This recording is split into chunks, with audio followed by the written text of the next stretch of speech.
கடல் அமைதியாக இருந்தது.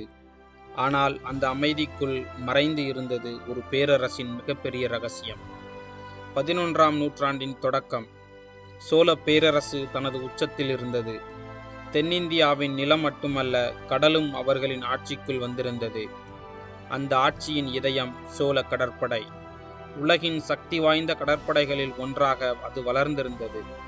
ஆனால் கிபி 1025இல் ஒரு முடிவு எடுக்கப்பட்டது. அந்த முடிவு வெளியில் அறிவிக்கப்படவில்லை. அது அரச அரங்குகளின் சுவர்களுக்குள் மட்டும் மிதந்தது. அந்த முடிவின் மையத்தில் இருந்தவர் முதலாம் ராஜேந்திர சோழன்.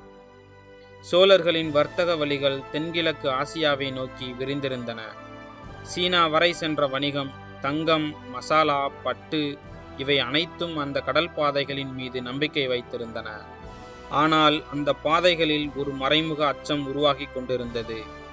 ஸ்ரீவிஜய பேரரசு இன்று இந்தோனேசியா மற்றும் மலேசியா பகுதிகளை கட்டுப்படுத்திய ஒரு கடல் பேரரசு.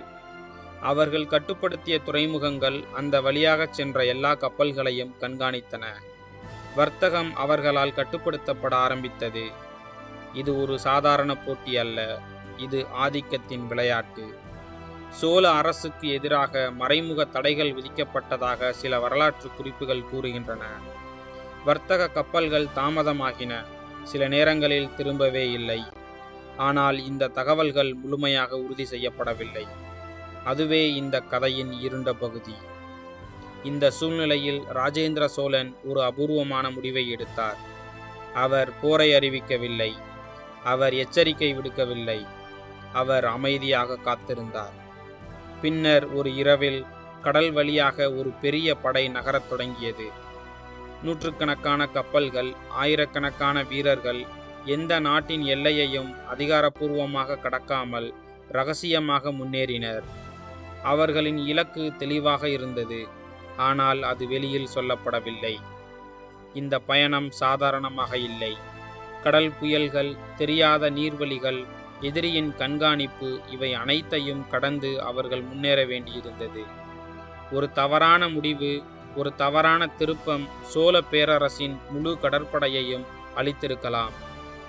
ஆனால் அவர்கள் நின்றுவிடவில்லை.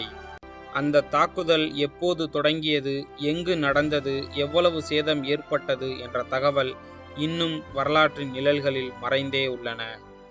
ஆனால் ஒரு விஷயம் மட்டும் தெளிவாக இருக்கிறது. அந்த இரகசிய கடற்படை நடவடிக்கை தென்கிழக்கு ஆசியாவின் வணிக சமநிலையை என்றென்றும் மாற்றக்கூடிய ஒரு தருணமாக மாறியது. கடல் அன்றும் அமைதியாகத்தான் இருந்தது. ஆனால் அந்த அமைதிக்குள் ஒரு பேரரசின் தைரியமும் ஆபத்தும் மறைக்கப்பட்ட தீர்மானமும் இன்னும் ஒலிக்கிறது.